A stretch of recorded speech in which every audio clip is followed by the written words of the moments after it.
Good morning, everybody. Welcome to our guest, Jeremy Jones, to those who are not regular members of JCPA lectures. It's a pleasure to have Jeremy here. It's the beginning of a very intense after Pesach program. We'll have on the 27th Professor Ira Sheskin, Planning the Future of Local American Jewish Communities. 4th of June, former Supreme Court Justice Gabriel Bach on looking back on the Eichmann process. 27th of June, Professor Wertheimer, former Provost Jewish Theological Seminary. On the 14th of July, Rory Miller on the Irish Jewish community. So that's quite an intensive program. Also draw your attention to the just appeared interview with Michael Vine on Muslim-Jewish interactions in Great Britain. This whole issue of Muslim-Jewish interactions in the world, the many facets of those, not always necessarily starting from Muslim violence. We are looking into those, and we hope in the coming years to publish 5 or 6 reviews of countries. We have already published England now and the Netherlands. There are, for those who are not familiar with the JCPA, outside standards with material which you are free to take. Well, I'm very glad to have Jeremy here. Jeremy is essentially a flying person. He comes to when he comes to Israel, the essence is being on planes, and then in between he says, yes, I came yesterday and I leave it today. So that I had a facetious inclination to put on top of the invitation. Jeremy has been caught, but I thought better not do it. It's really, Jeremy is an exceptionally knowledgeable person about the Australian Jewish community. He has published with the JCPA, as several of his colleagues have, on the Australian Jewish community. He's the Director of International and Community Affairs for the Australia, Israel and Jewish Affairs Council. He's a senior contributing editor of the review, which is published by AJAC. He's a former president of the Executive Council of Australian Jewry. He's a member of the Order of Australia and an Honorary Life Member of the Executive Council of Australian Jewry.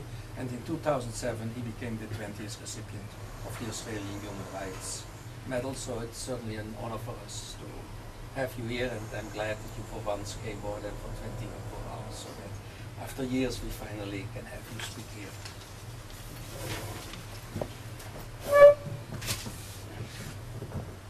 Thank you. I want to begin by saying that it's quite intimidating speaking in front of an audience of, including people I know very well, many of whom know Australia very well, have their own perspectives.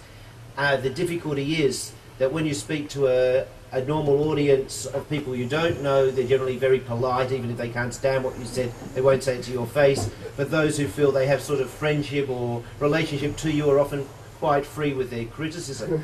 I welcome you to be free with your criticism, but I hope I don't say that much that you find too contentious, and I hope that I can at least stimulate some discussion.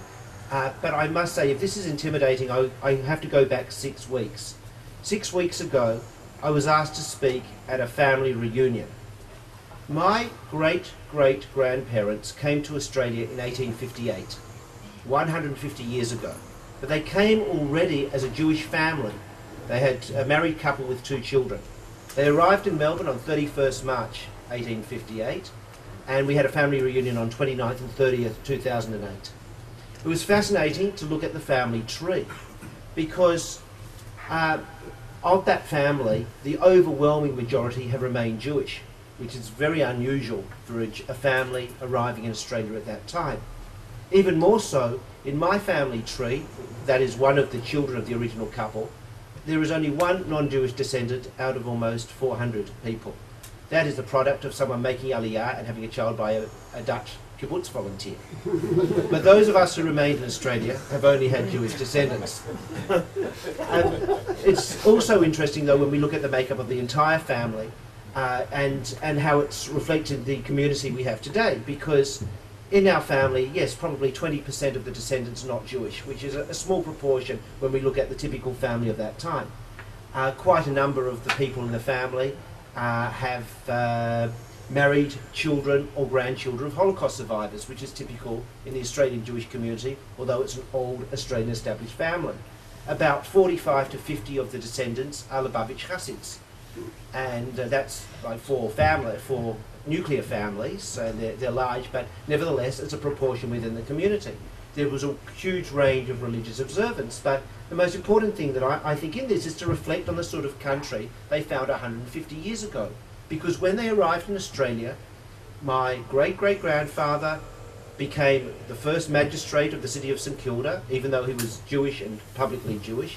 Were able to be part of the establishment of the major St Kilda synagogue in Melbourne. Were able to build in the community a prominent Mason who had a huge funeral attended by all the followers of the Masonic Lodge. Was able to be part of the general Australian society while being an observant Jewish person, who used to go to the goldfields every day and during the week, and then come back on the weekend to Shabbat in Melbourne, because that was the sort of Jewish family he wanted to have.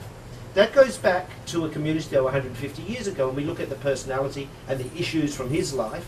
One of the issues was the fights he used to have with his rabbis about the rabbis getting involved in public policy debates, when the synagogue board said they were the only ones who had a right to be involved in public policy debates, except when the rabbi agreed with the board, in which case they wanted them involved in the public policy debate at an early opportunity. There were issues of building educational institutions, because the question then and now is, how do you encourage someone to want to remain Jewish in a society where it's very free and easy to opt out of being Jewish in an unhyphenated identity sort of way? It's very easy to be an Australian who happens to have some Jewish, Christian, whatever background without feeling any exclusion. It's not a society where there's a group that would define itself as the Australians and the rest are outsiders. From the day of the first European settlement in Australia, there were 14 Jews. From very earliest time of going through Australian history, there have been substantial minorities. There have been waves of immigration, not just Jewish immigration. So it's a multicultural society and a diverse Jewish community. It was interesting, if I come back to that Blaschke family, the family who arrived in 1858. One brother came to Australia, the next brother remained in Europe. Every single trace of that family, every single person was murdered during the Shoah. And there's a pretty stark contrast there. And last week, I was with the Australian teenage group, the 16 and 17-year-olds, on March of the Living. It was very interesting being with that group of young Australians in Poland. First of all, many of them had family who had perished in the Shoah or were Holocaust survivors. It was typical of the group, of people who had come on this, and it was not unrepresentative of the broader community, that they were able to tell stories relating to their own family, personal stories. There were others on the group as well, people from South African migration to Australia, Israelis living in Australia, and even one with an Iranian background. But they all saw themselves as part of the Australian Jewish community, being part of the same interesting and exciting, and I think very constructive mission in helping people at that age get a firmer grip on their Jewish identity. I don't want to go into any more depth on that subject, but it was just interesting to see the range of students and talk to them about the challenges they have in society. Because first of all, even at that age, they're wondering, why stay Jewish? What is it that makes being Jewish important? There's the issue of the relationship with Israel, and I must say one of the very strong features of the program that they took part in was reinforcing the Israeli nature of their Jewish identity. Because another feature of the Australian Jewish community has been our very strong bonds with Israel historically, as a Jewish community. There are different figures I've heard, but a figure often bandied around is something like 10% of the Australian Jewish community historically has made Aliyah. Now you have to understand, that's from a country where there's been basically no push factor whatsoever. Jews have not been forced to leave Australia because of persecution or pressure. It's because people have felt part of their identity drawing them to Israel. And this has been very important in the way the Australian community has seen itself. Australia is also a place, historically, and continues to be, one where there's a great potential to contribute to what goes on internationally. And we're fortunate, I feel honoured that Izzy Lieber is present today, because Izzy Liebler showed with the International Soviet Jewry campaign that even a country that might be thought of in many eyes as even not relevant on the globe was able to play a very major role in an important international campaign because of the nature of the Australian society and the nature of the Australian Jewish community. But it's certainly not the only area in which Australia has been able to show some leadership internationally, where the Jewish community has been able to have some input. Another area which is relevant is interfaith and multicultural Australia. It's interesting to note that the first time I'm aware that Pope John Paul II, defined anti-Semitism as a sin was in St Mary's Cathedral in Sydney in 1986. It wasn't as well publicised as a few months later in Rome, but it happened. And Izzy and I were both present, so, but there was also a transcript of the meeting. And it happened after a negotiation between the Jewish community and the Vatican about the content of the presentations on each side. We felt confident enough as a community to say this was the sort of content we wanted, and we were able to pursue it. The Lutheran Church, the first Lutheran church in the world to recognise Judaism as a living religion in the 1980s, rather than just a superseded religion, was the Australian Lutheran community, after lobbying from the outlying Queensland and South Australian Jewish communities who had a relationship with Lutherans. When it comes to the World Council of Churches, which has often issued hostile statements on Israel, the Australian affiliate, the National Council of Churches of Australia, every time has tempered the statements from the World Council of Churches and has tried, sometimes with success, sometimes without success, to talk in terms of resolutions or policy statements which understand the reality of Israel, even if they have strong political or even theological disagreements with Israel. We also have in Australia a very interesting, shall I say, relationship with the Muslim community. Because while the Australian Jewish community was significantly larger than the Muslim community in the 70s, by the 90s we are significantly smaller than the Muslim community. Many of the institutions built by the Muslim community, in terms of their day schools, their community roof bodies, their authorities over, in their case, halal, in our case, kashrut, have been organised along lines that they've seen from the Jewish community. And it's a very ethnically diverse Muslim community, but if you had to talk about it in summary, it's a community which has seen itself as a minority trying to work out how to successfully coexist in a society where you have a limit to, you have religious freedom, but a limit to what you can do in that you're a minority in a country which has a policy or even an ethos of access and equity and fairness, but is not going to change itself to suit every group that has a demand upon it. And we have the dialogue in many ways has been more important outside Australia than in Australia, in that the Muslim community in Australia in recent times, when they have guests visiting delegations from Indonesia, Malaysia, Muslims from Thailand, etc., make a point of meeting the Jewish community. They come to the Jewish museums or they come to the Great Synagogue in Sydney and they're taken round, they have discussions, and there are now invitations going from Jewish figures in Australia to lecture at Islamic universities in Indonesia and hopefully shortly in Malaysia, as a result of the relationship we have in Australia with the Muslim community. That's part of our cultural diversity. But a challenge when it comes to cultural diversity, as I mentioned earlier, is Jewish identity. And it's a difficult question. I could ask myself, why did I choose to remain Jewish or choose to be observant? Now, I have the element of religion and belief, but not everybody does by any means. But I look at the possibilities open to me. Australia, it is very easy, as I said earlier, very easy to say, I don't want to be Jewish, Christian, Muslim, whatever, I just want to be Australian. I want to marry whoever I'm most attracted to, I want to lead my life however I want to, I don't want to have any outside impositions. And so the question is how the Jewish community, or people who care, can work on building Jewish identity.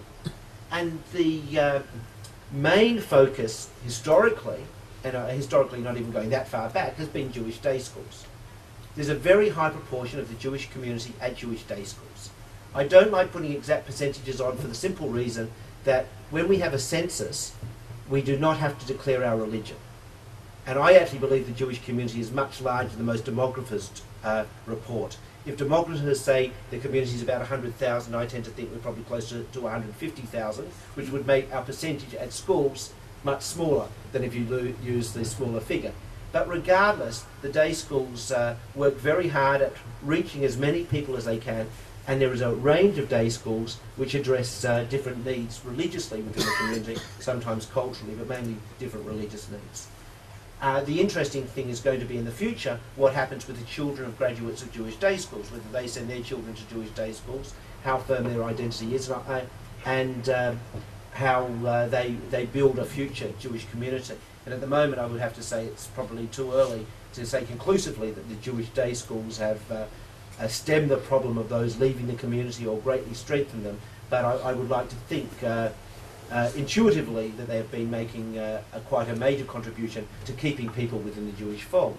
But there's also been a burgeoning development in recent years of Jewish adult education, and particularly in Sydney in an organised way, although in Melbourne it happens in different ways, in Perth also. There is a huge number of people now who go through the Melton programs of Jewish adult education.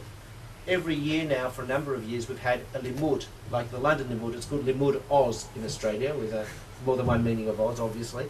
And there are, in the small limuds, there'll be 11 to 1,200 people coming over a weekend for intensive Jewish learning and involvement and engagement with the community. But it's part of the whole theme of people saying we want to know more about our own Jewish identity. And I encounter regularly my contemporaries. I did not go to a Jewish day school, and very few of my contemporaries did in Sydney. Melbourne was a bit different. Most of my contemporaries, actually, from my school, I went to a school where roughly 30% or 35% of my year were Jewish, but it wasn't a Jewish school. All the Jewish people in my school who had Jewish partners sent their children to the Jewish day school, where my children go, Moriah College, as I found at a reunion. Not obviously, they did not send their children to the school they went to. But what has been an interesting phenomenon is those who are saying, we realise that when the older generation goes, we don't know how to conduct a Seder. We can't even do Kiddush on Friday night unless our children receive the education. We're the missing generation. So, and it's been interesting to see how that has been developing. Now I want to move on because I really don't want to speak for very long. I probably already have, but I don't want to speak to all that much longer, to give us as much time as possible for me to deal with what bothers you and questions. But I want to say a few things, a few other things about the public affairs agenda. One relates to anti-Semitism. Now, I write the annual reports on anti-Semitism, which get quoted by Tel Aviv University and the Global Forum, the United Nations, the State Department, whatever. I'm the only one who writes them. And so I can say they're often alarmist, and they're very hard often to understand unless you're aware of the context of Australian society. Because we do have a very good system of documenting incidents. Most people in Australia, we believe, who receive an anti-Semitic email tell the community. Most people who are yelled at going to school by some idiot in a car driving by are going to tell the community. Certainly if there's any graffiti in a synagogue, we know. If there's an assault, we find out and we record. But from what we understand, there's no real other outlets for anti-Semites in Australia rather than these sort of actions. There's no anti-Semitic political party in Australia. Even the lunatic far right-wing political parties that have ever been anywhere near achieving any electoral success try very hard to depict themselves as not anti-Semitic, even if they probably at heart are, they would have difficulty coming out and aligning themselves with anti-Semitism. It wouldn't carry in Australia. I've often said I think it must be really tough to be an Australian who wants to model yourself on a European far-right winger, because you look at the most important military figure in Australian history, Sir John Monash, not only a Jew but a Prussian-born Jew, who actually dated my great-grandfather's sister, but it didn't work out because she was too religious. But, well, that's what his diary said, that's where the side came from. But they go to John Monash, you know, they can't go to the military figure. So the representative, Australia's, the head of our state technically is the Queen. You think of it, some of you might think of her as the Queen of England, the Queen of Canada, the Queen of wherever else, but the Queen of Australia. The representative is the Governor-General. And the first two Australian-born Governors-General, you know, perhaps a focus for an Australian right-wing nationalist, were both Jewish. Sir Isaac Isaacs, which is a bit of a giveaway, is a name, and Sir Zelman Cowen. Now, here you are, you're talking about figures that the far right might want to grasp onto.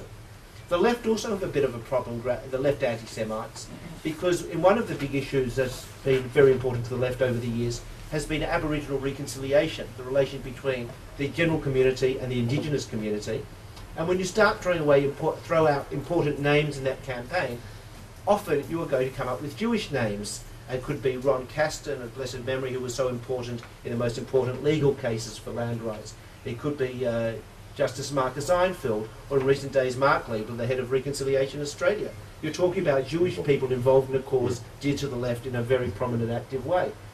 Even with Muslim anti-Semitism, I think it's a bit difficult when virtually every issue of every Muslim newspaper which says something negative about Jews, there's also positive features reporting on the relation between Jews and Muslims in Australia. I must say, Manfred in his introduction mentioned that I received the Australian 2007 Human Rights Medal. Each year the government allows a Quongo, the Human Rights and Equal Opportunities Commission, to award a Human Rights Medal and 6 Human Rights Awards. And the main award, so the second to the medal, went to a Muslim community leader. All the Muslim newspapers, though, put me on the front page and him later in the paper, because they don't like him, they said, because of internal politics within the Muslim community. It was a way of rubbing his nose in it by putting a Jewish recipient on the front.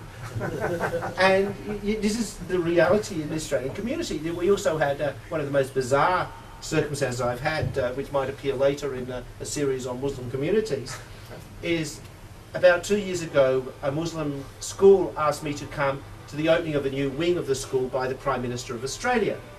And I thought it was important to come. They said, as they always do, we'll make sure we have kosher food for you. And so I turned up at the function, and who should be there, not at my table, but the Saudi Arabian ambassador. So the Saudi Arabian ambassador welcome having just arrived in Australia. And when, you should have seen his face, when they welcomed the guests, including the Jewish community's representative from the Australian Israel and Jewish Affairs Council in the audience.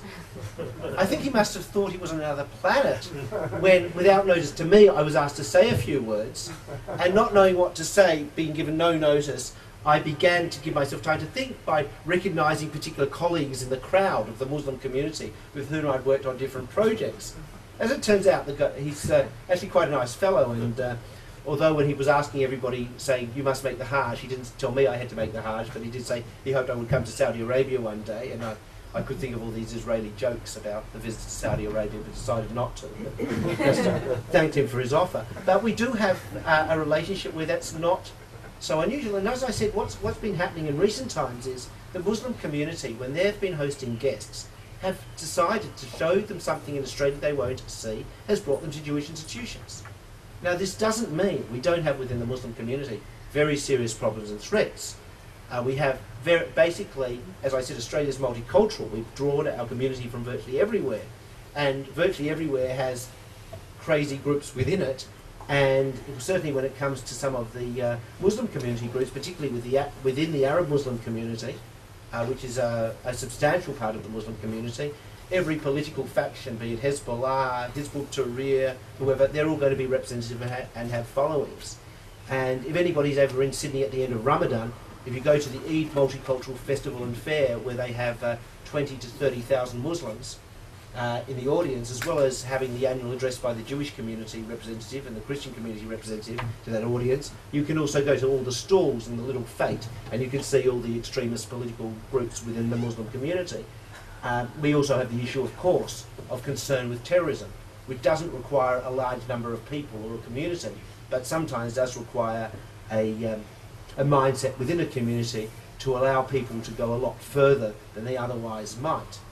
We have religious extremists who are not involved in terrorism necessarily, but are involved in promoting anti-Semitism, with the most prominent example being a man, Sheikh Tajuddin al-Hilaili, who, when he was about to be deported from Australia some years ago, was made Mufti of Australia, the first Mufti of Australia.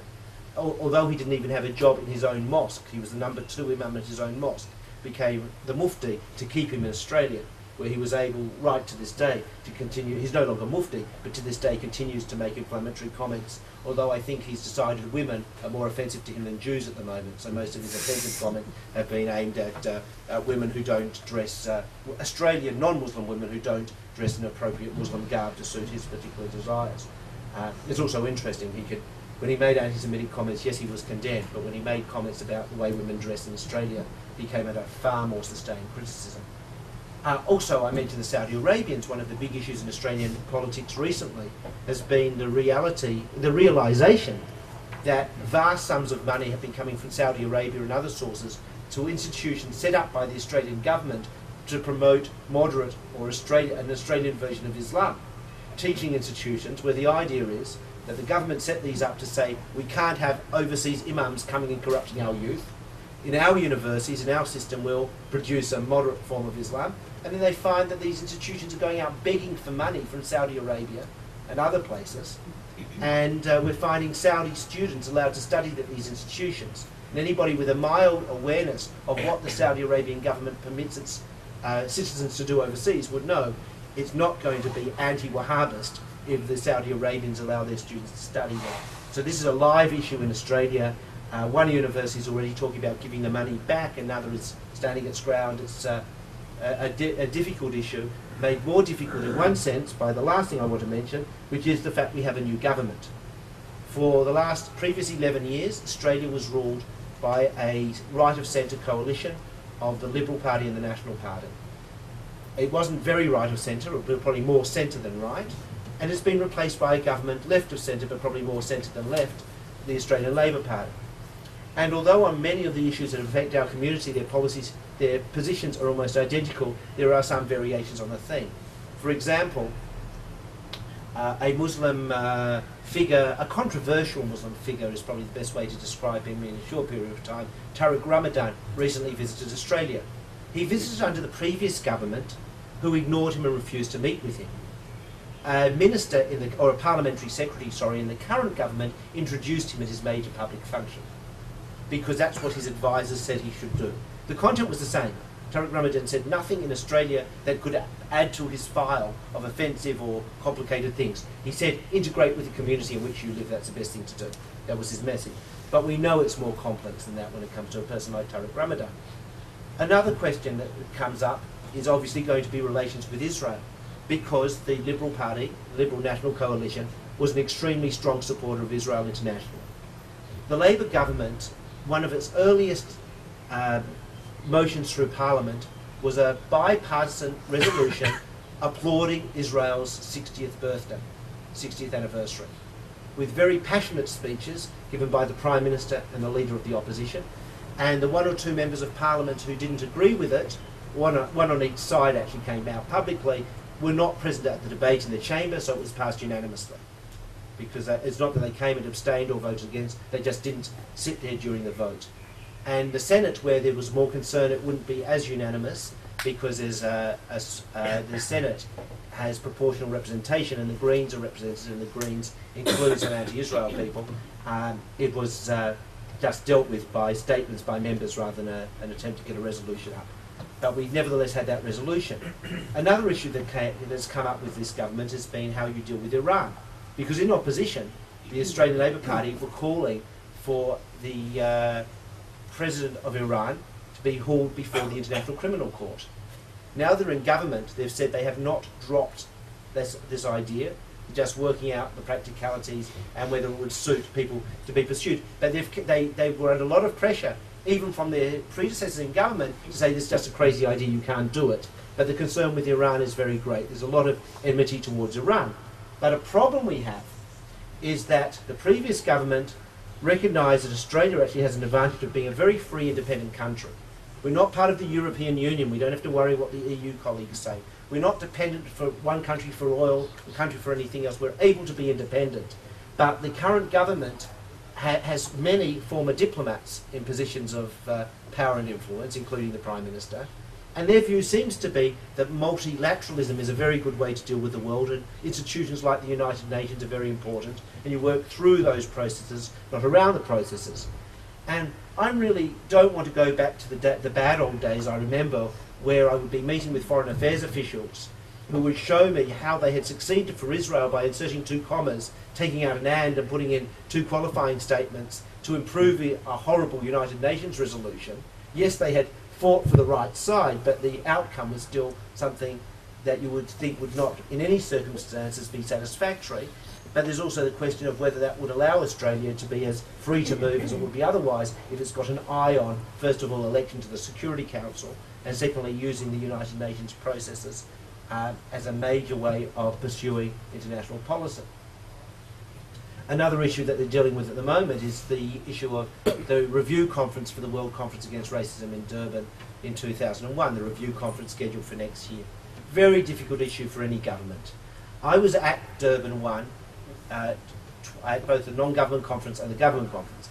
The non-government conference, I was representing the World Jewish Congress, which wouldn't have been so bad except they registered us all for the American office, the US office, and my badge at the United States. So wearing a kippah and having United States wasn't great being around the world, the non-government function at an anti-racism conference, which was so concerned with racism, I say, that I was scheduled to speak on Holocaust denial, and our session was cancelled because the police couldn't guarantee the safety of the participants at an anti-racism conference, talking about the law and Holocaust denial.